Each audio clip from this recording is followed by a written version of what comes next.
ladies and gentlefish, it's time to jump back into these cars. I'm moving in about a month, so I've got to really rock and roll on Bruce right over here on this side.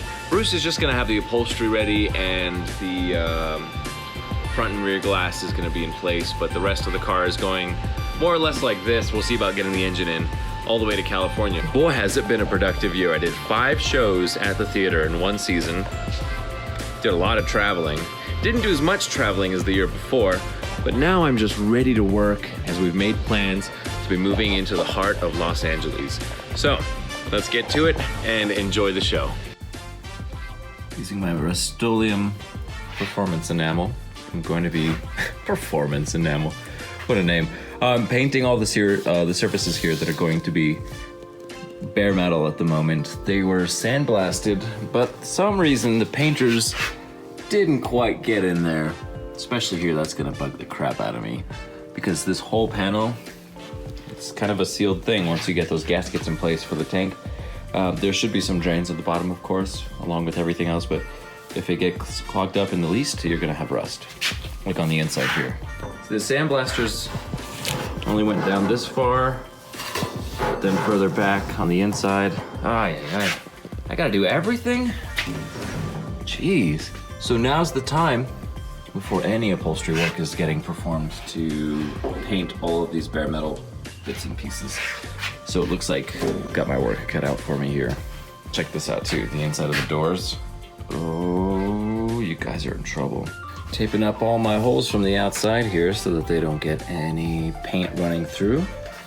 Also, when you're doing the inside of the pillar here, I hope you guys never have to do this, but when I'm doing the inside of the pillar here and I'm letting the paint run out, you have to plug up the corners because you'll find very quickly the seams where paint will come out. You can see under the tire a couple of drips there from the inside of the car. So I'm just protecting the blue and I'm protecting the white. Thankfully the white's on top, so gravity is working for us today. I'm gonna fill in here. You can see that there's no paint in there. Got my nice little artistic brush kit. So I need a bigger garage, man. I'm out of space. You can see that for a spot like this, with the foam brush, I can get it to bend. I can go down. I can go down this way, flip it around, do a full 360, and make sure that it gets all the areas. You see the brush is even like in a layer behind that layer. The 360 is basically going to be as thorough as the sandblasting.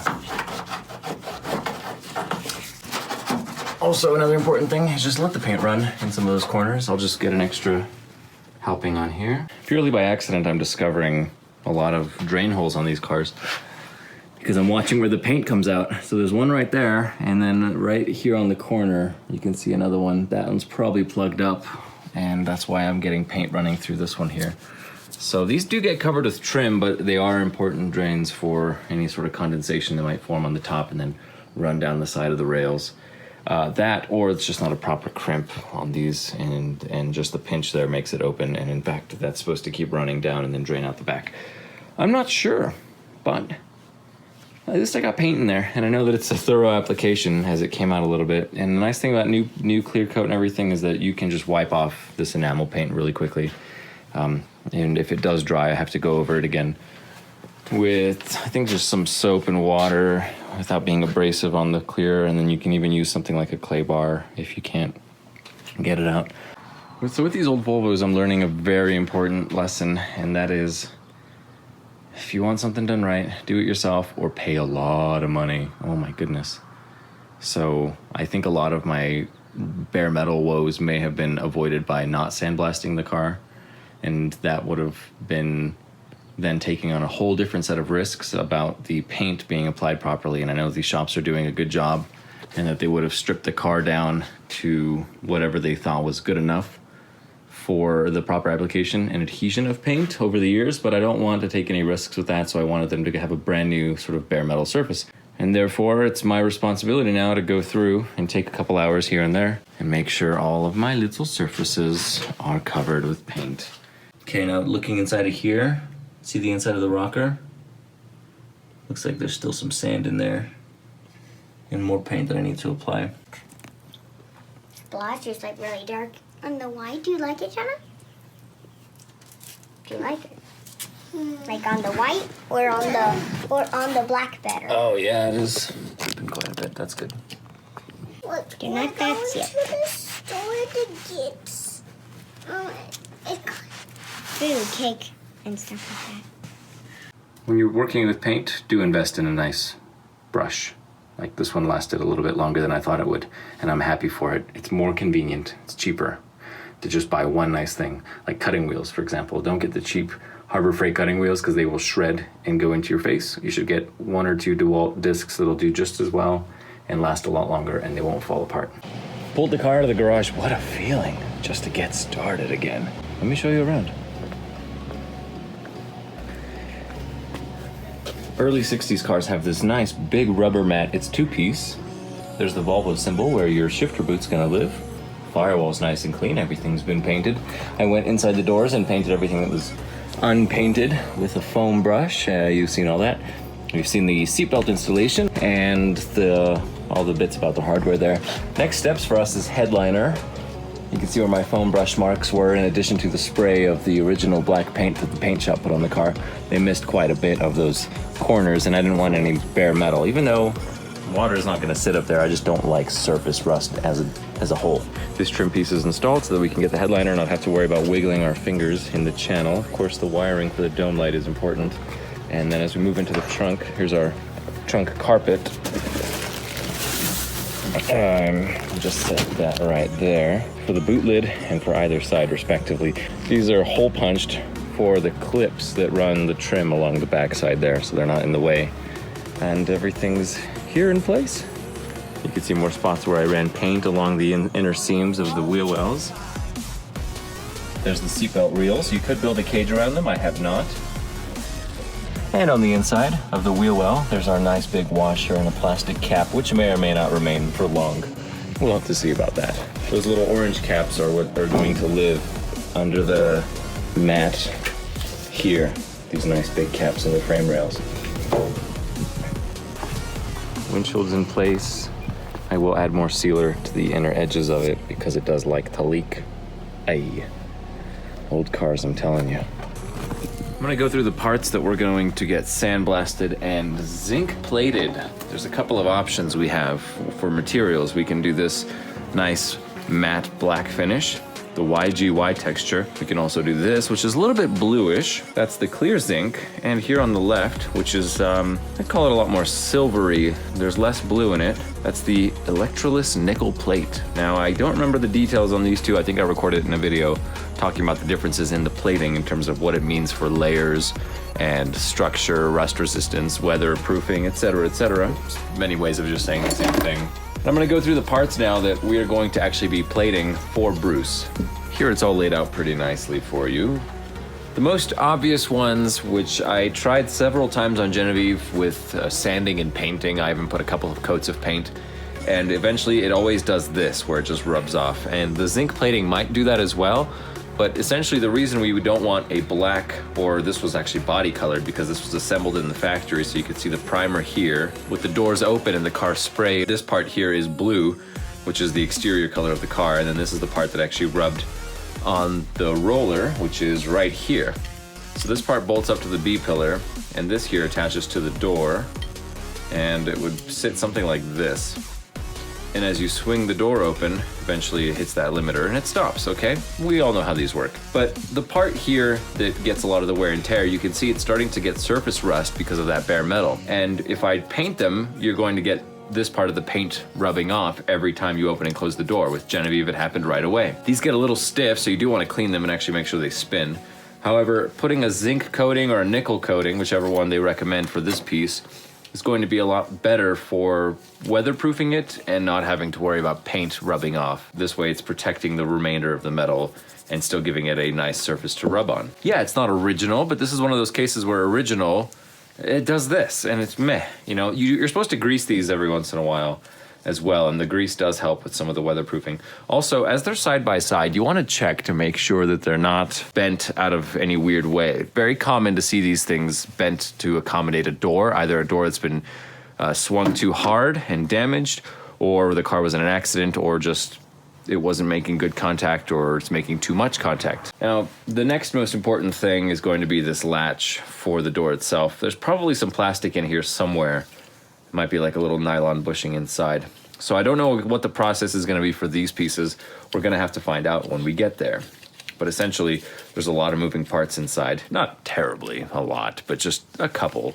The strap that holds the spare tire on the toolkit has these nice little bits here, and I could spend time cleaning them, but something you're gonna see with a lot of these smaller pieces is that we're getting a bulk pricing for zinc plating all of our stuff. They do it based on the batch, not on the number of total pieces.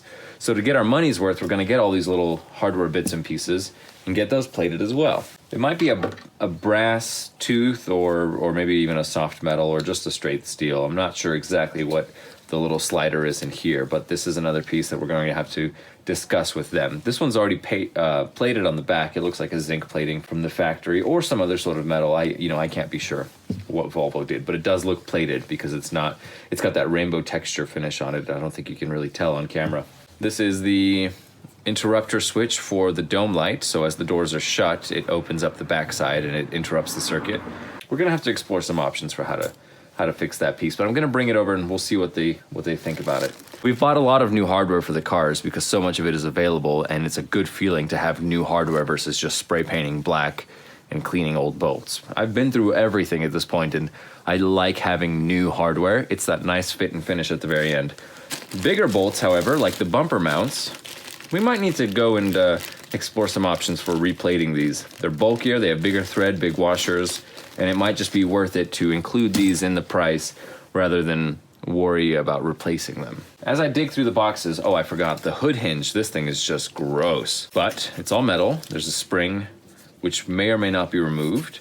This is the retainer here for the cable, so hopefully they'll remove that and either plate it or not. We might have a replacement with our kits, but this is just something that you could spend probably an hour just sanding it down to perfection. It doesn't look like it'd be an hour. If you have a sandblaster, maybe give it 5 or 10 minutes in the little tool, but this is something that as a bulk, it's gonna be worth it to just have this cleaned up. All right, I got a little more time to assemble parts to get ready for these bins. In addition to that, I'm juggling glass work for Genevieve, interior work for Bruce, and ordering additional parts since now new parts are becoming available, like the rear glass, as you saw in other videos.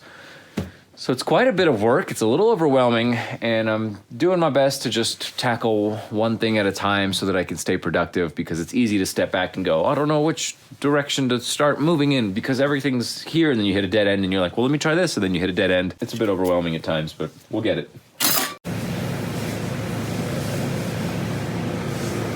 It's time to drop off our parts. Because then the guys will plate them and put them back in the same bag as a group, as they are. Thank you. It might come out a different color. One minute. I don't know if it's gonna come out like that. Finish up the Okay, I'm just gonna do one lot of car parts. Miscellaneous car parts. And we have the picture that'll go along that'll verify what it is.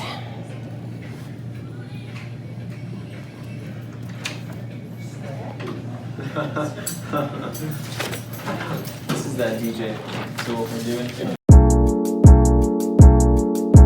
I thought it was going to see, brand new, I have to bring them in. How do these work? Make sure nothing got left out. I'm sure. One of our zinc fitters has been here 30 some odd years, and it's pretty awesome. I don't think he's lost a tooth. Oh, wonderful. Yeah, he's really good. You're loving this job. Yeah. What do you like? Water spots? Is that just old stuff that's Yeah, that's just from the Okay. rust. Is that rust? It was rust, and it's rusted. It's gonna pit, and It looks like hot zinc- water spots. Yeah, and the zinc will not cover it. Okay, that's fine.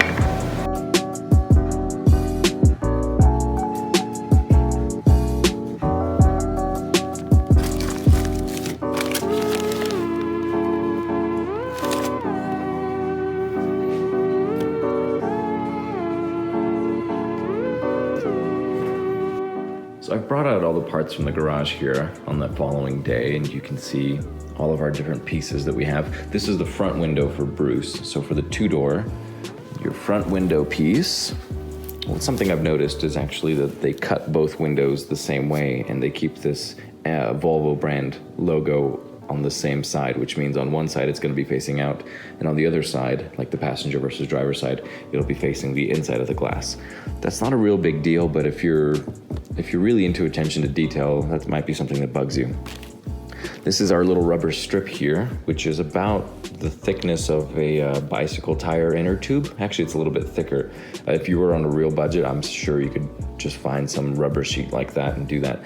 That goes inside of this channel here. This channel is 653726, and it's for the front windows. The front window channel has the two squares, the nut on one side, and then the little channel for the clip on the other side.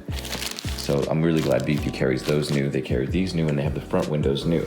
However, for the back window, which is over here, you can't find these anywhere. They're discontinued. In addition to these being discontinued, the vent windows are also discontinued. That's the front ones that flip out in front of the front glass. So that's too bad. Here you can see we've got some pretty serious pitting on this from the chrome, and I'm gonna see if I can get this polished and maybe have the glass cleaned up somehow. I know that there's an acid wash that some places might be able to actually get that cleaned up. So as we take everything to the glass shop, we will get that sorted out and see what our options are. It would be really great because some of these glass pieces are very expensive, so replacing them might be more than it's worth to just repair what you've got if it's just a matter of light scratches and things. 657476 for the front window on the wagons, which is right here. Also the front door of the sedans. And you can see that the VP part is here with the Star Glass Company logo there. And the OEM Volvo sticker is also Star Glass. So it's the same one there. And same thing with the front window where you've got the same cut and Star Glass is on this side. You know, so for example, if this is the passenger side, it'd be like that. And Star Glass would be on the outside. Whereas for the driver's side, it looks like Star Glass will be text on the inside of the window. It's a very specific fitment. You don't want your window to be incorrect, you know. You want this to be exactly probably center of the glass or however they measure it. So that when you repack it, that's how you do it. Now for the rear windows, you can't find these from VP Auto Parts, but you can get them from Scandix. I have yet to place that order, but we'll see if we can get those. And this is what the rear channel looks like. They don't give you a new, this is the elevator guide, that's what they call it. They don't give you a new one of these, which is just a screw with a little, I don't know what you'd call it, like a slip-on attachment. Kind of like what they used to hold the nose down on these cars. I don't mean to make this a long rant, but I'm sort of giving you an idea of what these parts are like and their view. Again, the same long length rubber here so that you can work with any window. They don't need to worry about separating the part numbers for front to rear windows, things like that. And let's take a look at our list here. The VP Auto Parts ones that we were able to order is this one here, 655179, front for the two doors, and for the rear, 657476, which is this one here. You can't get the front vent window, as I mentioned earlier. You can get the screen okay. You can get several options for the rear. You can have like a heated one or a regular. And I think this one also comes in like a green tinted version if you've got one of those special cars. 662654 we still need for the back window. 662690, that's about €55 right now from Scandix. The back window is €58. And then this back window here for the cargo area, 662686, €105. So to get all of those together, we're looking at just about €500 with shipping to the United States. There's a lot of notes that I'm going through, including the old workshop manual here, and I'm just trying to figure out how to start moving forward with the engine assembly. There's just much to be relearned from the year and a half that I took off of seeing what was involved with the repair and everything.